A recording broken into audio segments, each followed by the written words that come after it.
तो सबसे पहले क्षय होने वाली प्रकृतियाँ कौन सी है? मोहनीय में से कहते 8 है, प्रत्याख्यान 4 और अप्रत्याख्यान 4। वो कहाँ पर होता है? 9वें गुणस्थान में।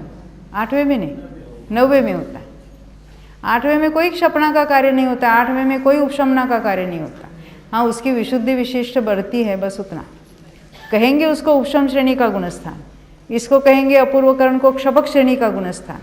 परंतु 8वें गुणस्थान में किसी भी प्रकृति का क्षय होता ही नहीं। हाँ, उसकी जो कुछ पूर्व भूमिका है विशुद्धि बढ़ने की, उतना वहाँ कार्य होता है।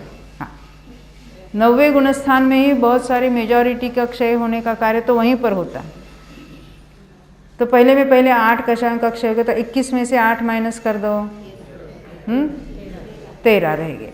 अब 13 में से पहले हम ऐसा मान लेते हैं पुरुष वेद सही चल रहा है जीव, तो वो पहले नपुंसक वेद की क्षपणा करेगा तो 12 रहेंगे, फिर स्त्री वेद की क्षपणा करेगा 11 रहेंगे, और फिर 6-9 कषाय और पुरुष वेद की क्षपणा चालू करता है एक साथ, परंतु 6-9 कषायों की क्षपणा पहले पूरी हो जाती है। तो 11 में से 6 गए, 5 रहेंगे, क्योंकि वो लास्ट में बंधे हुए उसकी क्षपणा करने के लिए उसको और टाइम लगता है, जिसको नवक बंध कहते हैं।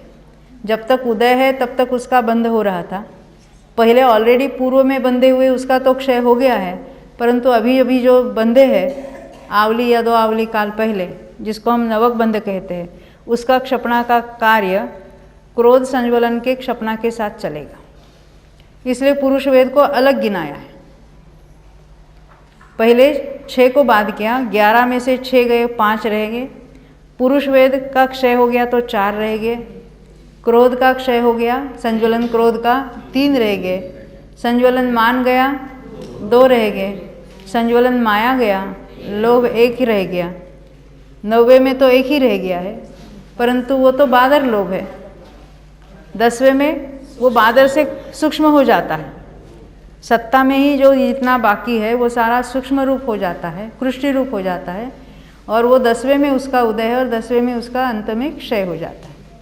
तो मोहनीय का पूरा ही सत्व का नाश हो जाता है, मोहनीय से रहित हो जाता है। अन्य कर्म तो हमने देखे 11-12वें में उसका क्षय हो जाता है, उसकी चर्चा हमने पहले भी की थी। अभी इसको हम पुस्तक के आधार से भी दोपहर में और इसको अधिक विस्तार से देखेंगे।